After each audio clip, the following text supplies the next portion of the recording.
Shalom Yasha Allah, peace Israel. First and foremost, we would like to give all praises, honor, and glory to Yahweh, Bahashem, Yahweh Shai, Bahashem, Rakar Kadash.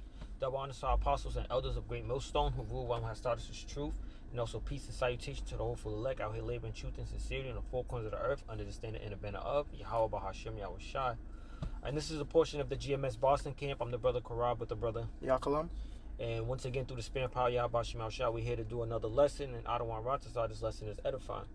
And what we're gonna go into is the book of Genesis. We're gonna touch on the famine that fell upon Egypt in the time of Joseph. All right, and what we're gonna do is gonna equate it to this time period that we're living in today, because we know that a famine of biblical proportion is coming, and you gotta understand why they state a famine of biblical proportion.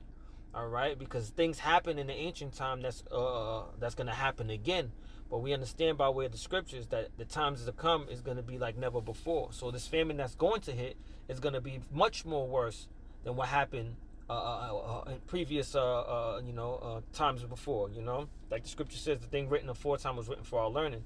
All right, so we can see when we read the scriptures, we can see the same thing playing out just in modern time. All right, and that gives us understanding, that gives us hope, because we know things take place and the Lord deliver men out of those situations. All right, but also the Lord definitely destroy men in those situations. So what we're going to go into is showing how Esau, Edom, which is modern day Pharaoh, had the upper hand in the time of the famine of Egypt because of Joseph, and how he was ahead of the curve, which crippled Khan. That's a good precept. I think that's Ecclesiastes 1, and check verse 9, Baba Kushah. But yeah, that shows that Esau was preparing for this upcoming famine, which is gonna lead or direct the people to him for the want of all things, as the scripture states in Deuteronomy the 28th chapter. But before that, we're gonna grab a quick precept. This is the book of Ecclesiastes 1 and 9, and I'm bringing it out because you have mentioned that this devil basically today is doing what Pharaoh did in the ancient time, and it says, the thing that have been, it is that which shall be. Ecclesiastes 1 and 9. The thing that have been, it is that which shall be, and that which is done, it is that which shall be done, and there is no new thing under the sun. And as the saying go, history repeats itself. All right, the same as the scripture also says that the spirit of the prophet is subject unto the prophet. So those men in the ancient time, not just only the prophet, but even the common citizen and then the rulers, they're coming back in there a lot in the last days. And guess what? They're gonna have a similar mindset that they had back then as well. All right, so Esau, Edom, the wicked. All right, he understands the structure of what's going on, because he has his warlocks and witches, but also he has the scriptures. They're also known as the light bearers, because they have the scholars to go through it, and this is how they take bits and pieces from the scriptures and apply it to the world. All right, and that's why he basically states that he's the Most High. All right, he sits on the throne like the Most High. Basically, he feels as if he's the one that can call the shots, because like the Most High have given him an understanding. But no, we understand that the Most High deal with the lowly. All right, and this is why their end is gonna be far worse. But real quick, we're just gonna jump into it. Genesis the 41st chapter, and we're just gonna get into the prelude before we get into the actual situation of the famine. So getting into Genesis 41 and 25, this is after Pharaoh had a dream, and no one could interpretate it. So his cupbearer correctly. Yep. His cupbearer had remembered Joseph, how he interpreted the dream. So he sent for him, and getting right into it, verse 25 says, and Joseph said unto Pharaoh, the dream of Pharaoh is one. The Lord hath showed Pharaoh what he is about to do. Mm-hmm. The 7 good kine is 7 years, and the 7 good heirs are 7 years. The dream is one. And the 7 then and ill-favored kin that came up after them are 7 years. And the 7 years empty airs blasted with the east wind shall be 7 years of famine. All right, so the Lord has showed Pharaoh by way of Joseph the interpretation of what is going to come about in the near future. All right, which it's going to be it's going to be 7 years of plentiful, and there's also going to be 7 years of famine. All right. So, but as it continues to go on, things was happening, and he had appointed one that was basically positioned for that job. He had the right mindset for that job. It says, "This is the thing which I have spoken unto Pharaoh. What Lord is about to do, he showeth unto Pharaoh. Behold, there come 7 years of great plenty throughout all the land of Egypt, and there shall arise after them 7 years of famine, and all the plenty shall be forgotten in the land of Egypt, and the famine shall consume the land." So just think about it in today's time. Before 2019, there was everything in abundance. Shipments was flowing in and out of America. Shipments was flowing across the whole earth by way of air, by way of sea, by way of trucks. All right. So you can equate that with the years of plentiful or plenteous, right? Carmen, to back you for today, 2 Ezra 16 and 21, it says, "Behold, visuals shall be so good, cheap upon the earth, that they shall think themselves to be in good case." That's the right. brother was going into what happened in 2019, and when you look at it, as far as people were getting the money, they were out there spending it on useless stuff. Things were cheap, things were good. That when you fast forward today in 2022, you can see that things aren't like they were in 2019. Things aren't even like they were in 2020. That's right. And so much that these people are begging for help. It's the economy's on a downward spiral, right? But guess what? These people are feeling the crunch from it, and guess what? They looking for some type of, that's what the stimulus is called. Yep, It's basically some stability. They looking for something that can keep them afloat, and it's going to go into it. And it says, "Even then shall evils grow upon the earth, sword, famine, and great confusion." And that's the time that we're living in. These things is happening. So just remember, like we just read in Egypt, that those years of plenteous, right, or plentiful, the common citizen that had land, that had cattle, that had little small businesses, and that was doing trading amongst each other, they didn't think of what's to come, because it wasn't revealed unto everybody. It was only revealed unto Pharaoh, right? Because Joseph Joseph interpret the dream, so it was only revealed unto him, right? So just think about it just as well. Esau, Edom having the agenda. He already has his plans in play. These things are all out there, and with that, he has a scoop, but the common citizen don't. Except for those that's in the know. Calling it back you, because Micah 2:1 told you, "Woe to them that devise iniquity and work evil upon their bed. When the morning is light, they practice it, because it is in the power of their hand." And think about it, right? You remember there was a period of time where a lot of CEOs was stepping down from their companies. You got to think about why is that happened. They know something that the common citizen don't. All right, and once again, they're all in cahoots. They're all tied in to whatever that agenda is, or that plan is. All right, but guess what? I was gonna add, even with them doing backing Ukraine and stuff, the scripture goes into how a man counts the cost. You don't think they knew what was gonna be the outcome of that? Exactly. You didn't think they knew that there was gonna be a wheat shortage, a grain shortage. Oil was going to go up, and that's going back to that Micah, because they devised all these things, and ultimately it's the Lord that put the spirit on them to do us so. And to back you too, because in the book of Genesis, how we have brought out in 2 Ezra 6 and 21, how it says the people shall be in great confusion. Why? Because they're going to get caught off guard. And it says right here in verse 31, it says, "And the plenty shall not be known in the land by reason of that famine following, for it shall be very grievous." Showing you that it says, it's not going to be known at first that there's a famine going on. And then reading down, it says, I got a quick precept. Okay, I cool. just got to find it real quick. And it talks about adversity, right? In a time of adversity, let me see if I can find it real quick.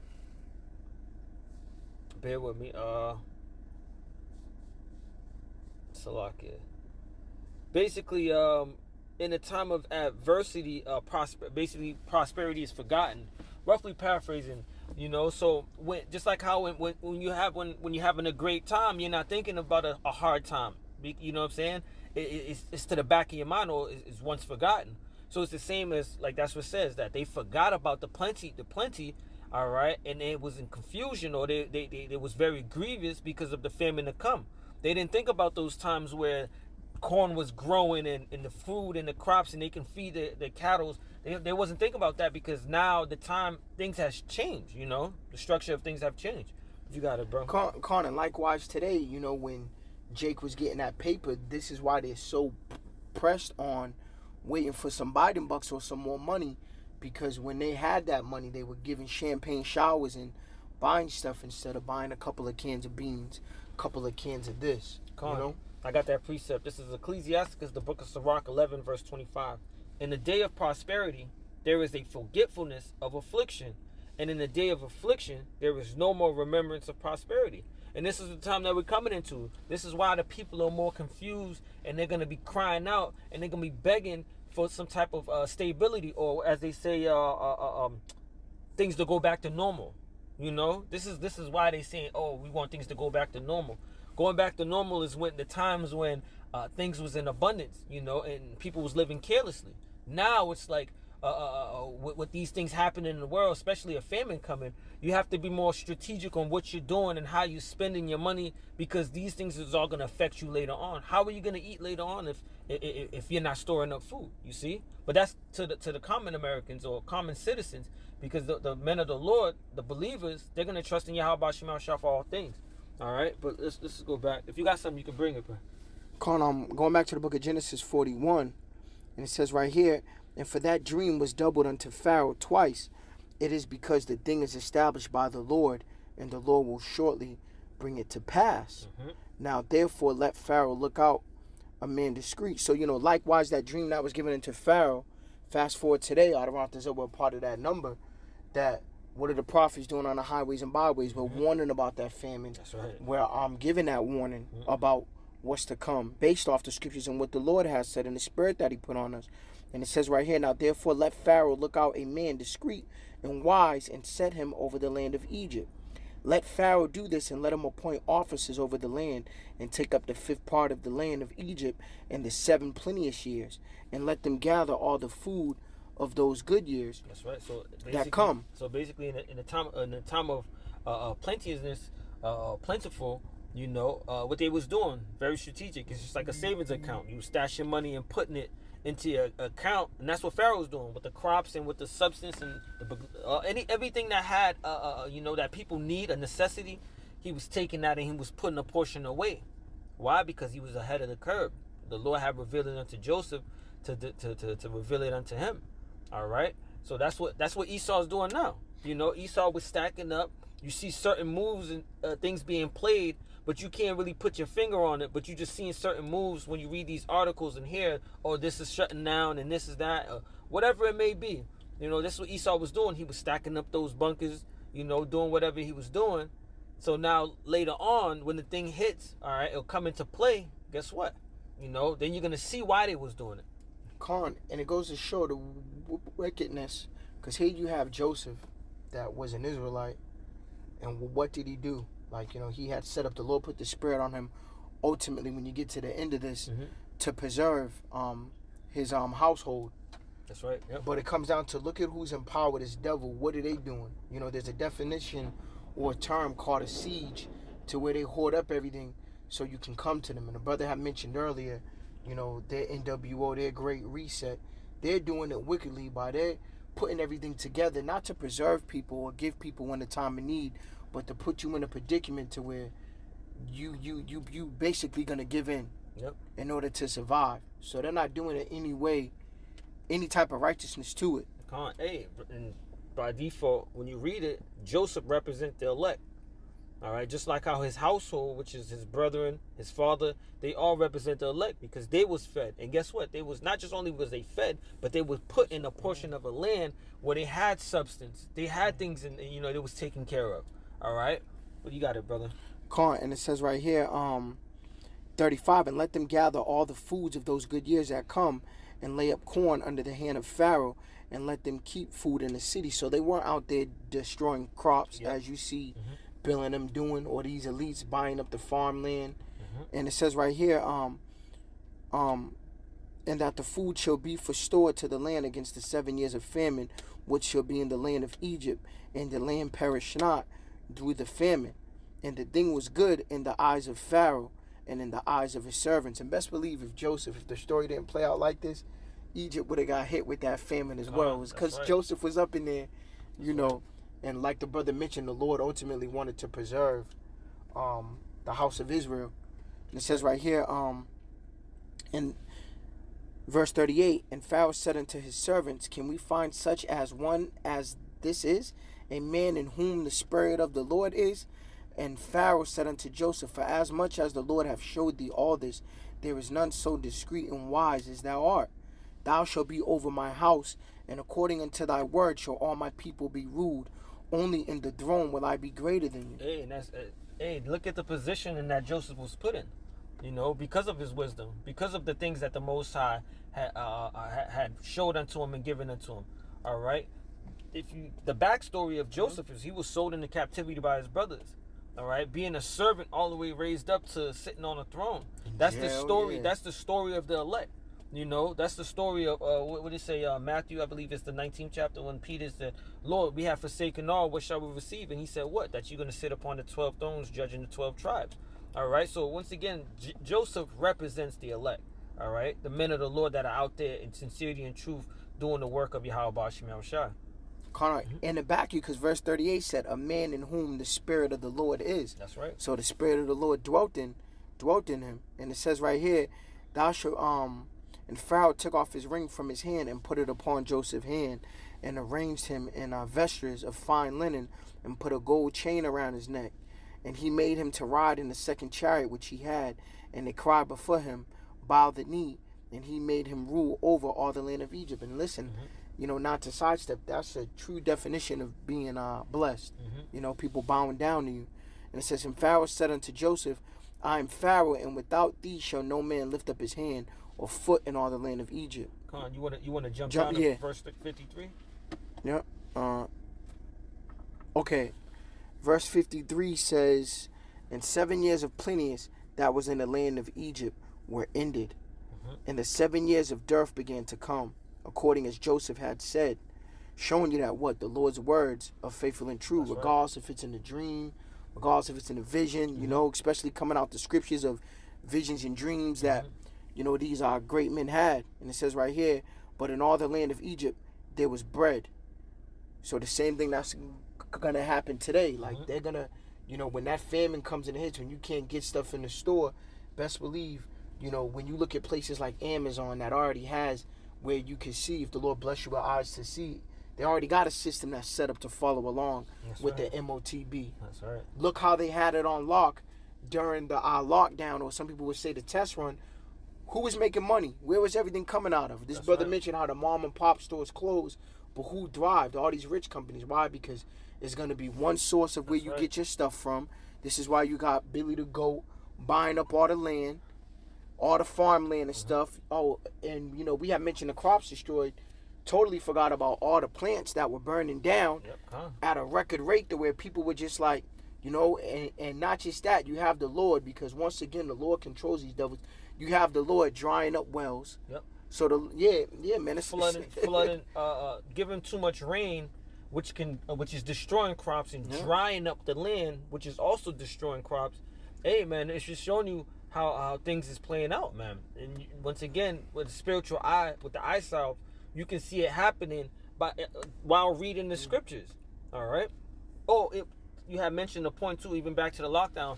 When who was able to go to work, and when you was going to work at that time, you needed they said essential workers. Only essential workers was working for big name companies. You know what I'm saying? You couldn't be like, if it was a mom and pop store, that, you know what I'm saying, or whatever the case is. It's not as the same where you have Amazon or Walmart or these big name companies that can write off and say, hey, you know, this is a ticket basically, or you know, basically a writing mistake that you can go to work back and forth. If you were just if you wasn't, non-essential, you had to stay home. So it's just showing you things is playing out where the higher ups, or those that own major companies, was winning. It says right here, and when all the land of Egypt was famished, the people cried to Pharaoh for bread, and Pharaoh said unto all Egyptians, go unto Joseph, what he saith to you do. And you got, I believe it's Second Ezra, what is it, 6:22, where it says, then show the... Yep, I got you. Con. This is Second Ezra 6 in verse 22, and it reads, it says, and suddenly shall the sown places appear unsown, the full storehouses shall suddenly be found empty, and the trumpet shall give a sound, which when every man heareth, they shall be suddenly afraid. All right, and that's what it's going to come to. That when people start seeing that there's no foods on the shelves, and they're going thin, you know what I'm saying, to the point where it's not accessible, or they have to, or even the time of the lockdown. You remember we went to the store and they would tell you for meat packages you can only receive 2. You know, that's a rationing system. Certain stores only let, even though they had shit in there, once they hit 150 people for the day, that was it. Exactly. Only exactly. So it was just showing you that, when it says when the places become unsown and the full storehouses be found empty, a lot of people's gonna bug out, just like how they did when the famine had took a hold of the land. And it says right here, the famine, and when all the land of Egypt was famished, the people cried to Pharaoh for bread, and Pharaoh said unto all the Egyptians, go unto Joseph, what he saith you do. And the famine was all over the face of the earth, and Joseph opened all the storehouses and sold unto Egyptians, and the famine waxed sore in the land of Egypt.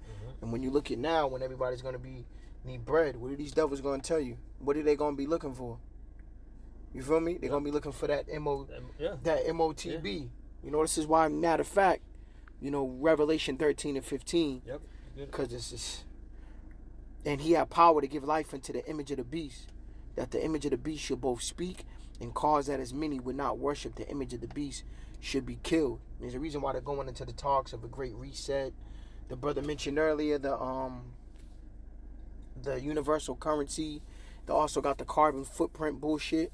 And it says, and he causeth all, both small and great, rich and poor, free and bond, to receive a mark in their right hand or in their foreheads, and that no man might buy or sell, save he that had the mark or the name of the beast or the number of his name. And you got to think of it. What is being bought? What would be the things that they're gonna buy? You know what I'm saying? Food, the necessity, the things that a person needs. That's what it's talking about. So when there's no food, guess what? You have a payment system active, and this is how Esau's going to control everything and monitor everything, and with that happening, that's for those that take that charagma, you're just tying yourself into the system, all right, as a perpetual servant, a perpetual slave, and you're also by default basically stating that you're on the side of Esau Edom instead of the Most High, so it has a judgment for that. And when you get on to verse 18, it says, here is wisdom, showing you. And we left off at, matter of fact, 57, and all the I'm gonna reread 56 again. And the famine was all over the face of the earth, and Joseph opened all the storehouses and sold unto the Egyptians, and the famine waxed sore in the land of Egypt. And all countries came into Egypt to Joseph for to buy corn, because that famine was sore and all. That's right. So we're gonna jump to Genesis 47, all right, and we're gonna get the account of what was going down, all right. But I'm gonna start at verse. Should start at the top. I'm gonna start at the top. I'm gonna read down. It's quite a read, but just bear with me. Genesis 47 and 1. It says, then Joseph came and told Pharaoh and said, my father and my brethren and their flocks and their herds and all that they have are come out of the land of Canaan, and behold, they are in the land of Goshen.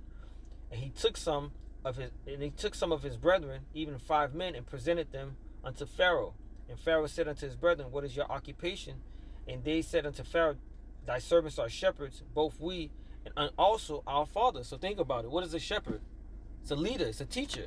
Right? That's why the Lord said he was going to set up shepherds over them. Right? That's going to feed his flock. So think about it in this time as well. You have the men of the Lord. You have our teachers, the apostles and elders of Great Millstone, that's pushing this word, that's feeding the flock. So once again, you look at it with that mindset, that spiritual mindset, and see what happened to those men that were shepherds. Their occupation was shepherds, right? It says, they said moreover unto Pharaoh, for to sojourn in the land are we come, for thy servants have no pasture for their flocks, for the famine is sore in the land of Canaan. Now therefore we pray thee, let thy servants dwell in the land of Goshen. And Pharaoh spake unto Joseph, saying, thy father and thy brother are come unto thee. The land of Egypt is before thee. In the best of the land make thy father and brethren to dwell. You know, you see, it's showing you that they're going to be taken care of the same way the elect is going to be taken care of in the time of famine to come. You know, if you got a precept. Calling the back, you be, you know, as a faith builder, Isaiah 5, Isaiah 65. Yep. And 13 tells you,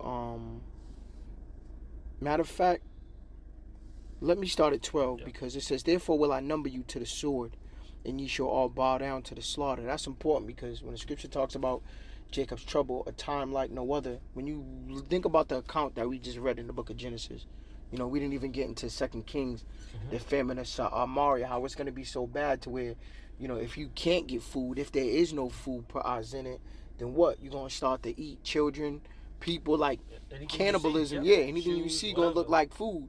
And it says, because when I called, you did not answer. When I spake, you did not hear. Because ultimately what we're doing is we're giving that warning from Yahweh Bashim Yahweh Shai that he's about to come judge this place. And one of those things that we read in 2 Ezra 16 was what? Through sword, through through our famine, pestilences. And it says right here, when I spake, ye did not hear, but did evil before mine eyes, and did choose that wherein I delighted not. Therefore thus saith the Lord power, behold, my servants shall eat, but ye shall be hungry. Behold, my servants shall drink, but ye shall be thirsty. Behold, my servants shall rejoice, but ye shall be ashamed. And that's a faith builder. You know, I've had dreams on it. Matter of fact, me and this brother have accounts because we speak to each other all the time at work of being hungry on the job and just like stuff left behind, whether it's chips, whether it's something to drink, or somebody coming up to you and giving you food. You know, if the Lord's doing it on that level, imagine when it, like, I'm trying to articulate it the right way. As Like, increase, imagine, things increase, you're going to start seeing miraculous things, you know, miracles, you know. And also to back you up, you mentioned about the famine of Samaria, but even think about when Elijah was in the land and there was a famine that took hold of the land, and the Lord told him to go to the brook, I think it's the brook of Kerith, right? And when you look up the word Kerith, it means to cut off, right? But it cut off in a sense of separated, you know, because when you think of the account, when he went to the brook, he said, go to the brook, you should drink of the drink of the brook, and he's going to command the ravens to feed him. So he was cut off from society. He was placed somewhere else to be taken care of. The same as Isaiah 65 and 13 states, that what? My servants shall eat, but they shall be hungry. So it's the same, like when you look at it, once again, everything's written for our learning. When you look at it, the picture is painted for the elect to be taken care of. All right, and the rest, those that don't want to take heed, to be destroyed in these upcoming famines, these upcoming pestilence and plagues that the Lord is bringing. You know, Con, even when we read 2 Ezra 16 to back up as well, how it said, Hey, you gonna be here? All right, I'm coming right back. I gotta make this. So I lock Yakim. Going back to 2 Ezra 16, because it said when the famine and the sword is brought upon, people are going to be in great confusion. But as well, the Lord said what? Wisdom and knowledge shall be the stability of thy time. That's right. So by the Lord, you know, the same way he put the spirit on Joseph to be able to interpret that dream, is the same way the Lord put the spirit on us to see these devils play, to understand these scriptures and see what's about to come down, and ultimately to put, you know, for us to put our trust in Yahweh Bashim Yahweh Shai. That's right. Going back to Genesis 47 and 6, it says, the land of Egypt is before thee. In the best of the land make thy father and brethren to dwell. In the land of Goshen let them dwell. And if thou knowest any men of activity among them, then make them rulers over my cattle. All right. So they also was put in good positions as well, you know. And Joseph brought in Jacob his father and set him before Pharaoh, and Jacob blessed Pharaoh. And Pharaoh said unto Jacob, how old art thou? All right. And Jacob said unto Pharaoh, the days of the years of my pilgrimage are 130 years. Few and evil have the days of the years of my life been, and have not attained unto the days of the years of my life, of the life of my father in the days of their pilgrimage. And Jacob blessed Pharaoh and went out from before Pharaoh. It says, and Joseph placed his father and his brethren and gave them a possession in the land of Egypt, in the best of the land, in the land of Ramesses, as Pharaoh had commanded. And Joseph nourished his father and his brethren and all his father's household with bread according to their families. So once again, think of Isaiah 65 and 13, right? And with 14 as well. All right. Now, this is verse 13, Genesis 47:13. And there was no bread in all the land. All right. So you see, Joseph had nourished his father and his brethren and his father's household with bread. But on the back end, outside of that, when you you know how the movies, they show one part of the movie dealing with this family, and it just shows the rest of the people. So when you look at it in that aspect, you look at the rest of the people. It says, and there was no bread in all the land, for the famine was very sore. It says, for the famine was very sore, so that the land of Egypt and all the land of Canaan fainted by reason of the famine. And Joseph gathered up all the money that was found in the land of Egypt and in the land of Canaan for the corn which that they bought. And Joseph brought the money into Pharaoh's house. And when money failed in the land of Egypt, which money is failing now, right, in America, in Babylon, right, it says, and in the land of Canaan, all the Egyptians came unto Joseph and said, give us bread, for why should we die in thy presence? For the money faileth. All right. So when the dollar collapsed, what's gonna happen? And it's gonna be, once you had mentioned, that new way of currency, a new form of payment. And that's the people gonna beg for that new form of payment, because once again the scriptures say you can't buy nor sell if you don't have it. So this is why the people's gonna fight fervently to receive it. Current and a faith builder, because during what happened in 2019, I remember this investor, he was like, my money's tied up right now, but I'm going to I'm going to BJ's. So if you need anything, I'll grab it for you. And the point being to that is, like the brother mentioned, in that day, food's gonna be more important than money. But it was like a thing to like show you also that the Lord may have people that took that mark that may go and hit you up and be like, hey, you need anything from the store or stuff like that. I just wanted to share that. No, it's all good, because I'm gonna read that same verse 15 in the NIV. It says, when the money of the people of Egypt and Canaan was gone, all Egypt came to Joseph and said, give us food. Why should we die before your eyes? Our money is all gone. All right. And think about it now with the inflation. When you're paying, like there's articles saying that people have to make a decision on paying rent or paying for food, paying for gas and paying for food. This is what's out there. This is the current climate of the world. People have to make a decision. So once all your money is gone, because the prices of things and goods and all different manner with oil and gas, all these things is high, and you just went through your whole savings, what are you gonna have left? So it says, Carter, man, if I could add something, because it just goes to show you, we had mentioned earlier about Operation Siege. This is why these devils, with all this stuff going on, this is why these devils ain't talking about no funds or nothing like that for y'all, because they're going to starve you out. Look at the account that the brother just read. The people went unto Joseph and begged him. People are going to go up to this devil that don't mean no good, that don't really, they're going to go up and beg the wicked. This is why the book of Ecclesiasticus says what? Who shall pity a charmer? That's bitten by a serpent, because they are going to confine with that NWO. Khan, you're right. This is Genesis 47 and 17. It says, they brought their cattle unto Joseph, and Joseph gave them bread in exchange for horses, and for the flocks, and for the cattle of their herds, and for their asses, and he fed them with bread for all their cattle for that year. So look at that. They brought their cattle unto Joseph in exchange, for some bread. True substance. That's you ain't bringing no Jordans exactly, up to the fucking East. Exactly. But that you got to think about it. This is how people made their money. This is how, like, it's just like somebody owning a house and it's like, yo, listen, I'll give up my house just to get a monthly supply of food. Yeah. You know what I'm saying? This is what's the outcome's gonna be. What's his name? Klaus Schwab said what? You shall own nothing and be happy. How do you think that's gonna happen? They're gonna own everything. In so much they're gonna narrow it down to the point where even the things that you possess, the thing that's in your name that you own, you're gonna have to give that up. All right. So Lockie, just bear with me real quick. Going back, verse Salakia.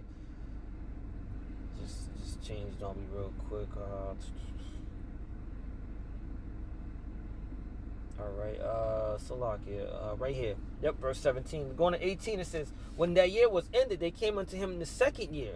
All right. And you can see that things getting worse, right? It's increasing. And said unto him, we will not hide it from my Lord, how that our money is spent. My Lord also hath our herds of cattle. There is not aught left in the sight of my Lord, but our bodies and our lands. So they gave up their cars, they gave up their cattle, which would be synonymous to cars or whatever the case is. They gave up these things. And they're gonna give up their bodies. And they say they got only thing they got left is their bodies and their lands. And right? that's what he want. Exactly. Exactly. Verse 19, wherefore shall we die before thine eyes, both we and our land, buy us in our land for bread? Is that not what Esau is going to do? People going to offer themselves over into him? Coming, and even so, because even though, the whole thing with the Georgia Guidestones being taken down, these devils are going to let a lot of y'all perish because they want to bring population down to 500 million. That's right. And we understand that ultimately that's the plans of the Lord, first and foremost. And there's an article that stated the benefit of world hunger. And they stated in that article? Hungry people is motivated to work. Why? Because they don't have nothing. So if you're working for something, that means you're going to go out there faithfully and try to get something. You have people that's not hungry.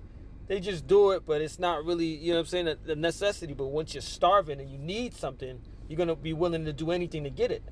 So, and that's why they're saying, I'm going to read it again, verse 19. Wherefore shall we die before thine eyes, both we in our land, buy us in our land for bread, and we in our land will be servants unto Pharaoh. That's perpetual. All right. It's being a perpetual slave. Once the charagma is established and these people take it, guess what? They're owned. They're owned by Esau. All right. And it says, and give us seed that we may live and not die. Right? And it says that the land be not desolate. It says, and Joseph bought all the land of Egypt for Pharaoh, for the Egyptians sold every man his field, because the famine prevailed over them. So the land became Pharaoh's, and that's what happening too. A lot of farmers, they can't keep up with the crops, and with the dearth and all the stuff that's happening unto their crops and their land, to the point where they just giving it up. Plus E for years has been setting them up. There's been documentaries on Netflix to where you notice how they've been where farmers can't resell their seeds, and due to those unrighteous decrees spoken about in Isaiah 10 and 1, these devils, every time a farmer go to make money, they'll tell you that you need new equipment, or you need new seed, or you need new this. So they've been putting them in a predicament to where they asked out, like the brother was just reading. That's right. Continuing on, verse 21. And as for the people, he removed them to cities from one end of the borders of Egypt, even to the other end thereof. Only the land of the priests brought he not, for the priests had a portion assigned them of Pharaoh, and did eat their portion which Pharaoh gave them, wherefore they sold not their lands. Then Joseph said unto the people, behold, I have bought you this day and your land for Pharaoh. Lo, here is seed for you, and ye shall sow the land. All right, they're sowing the land, but you got to remember the land is not theirs anymore. It's an ownership of Pharaoh, right?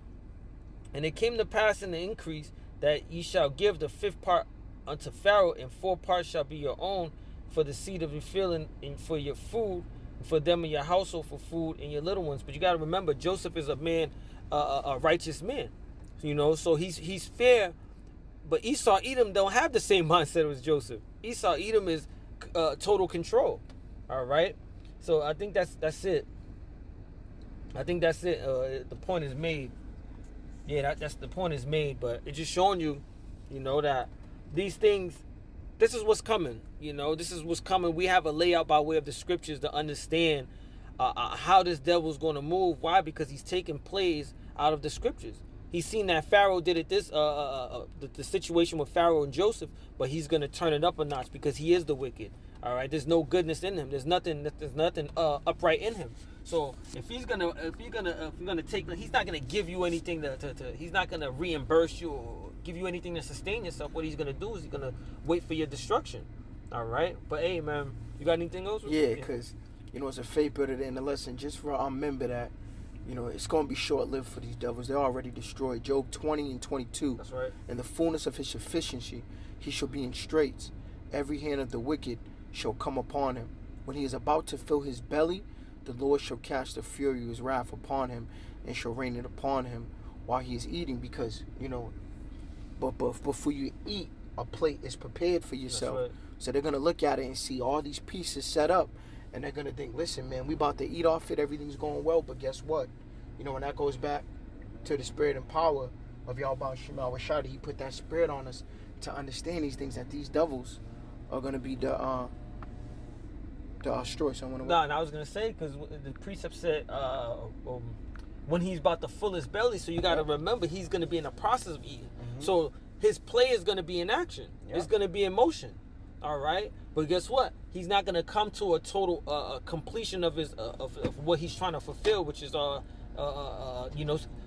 basically receiving the blessing, because that's what it is, a pseudo blessing. Esau's trying to go around Yahweh Shemal Shah to receive the blessing, but we understand that it was meant for only Israel, man. But hey, it's just showing you that these things is happening.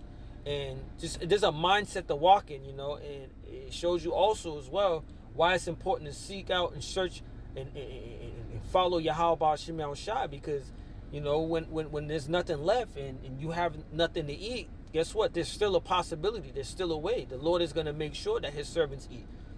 Just like how He fed Joseph and his family in their household. All right, but the rest of the world is going to be in a quagmire. They're going to be dying and trying to find a way to be sustained, man. So you got anything else? So with that, we pray and hope that this lesson was edifying. We want to give all praise, honor, and glory to Yahweh, Bahashem, Yahweh Shai, Bahashem, Makar Kadash. Step on us, our apostles and elders of Great Millstone once again, and peace and salutation to the hopeful elect. And with that, say Shalom, Abba Kwam Yasharal.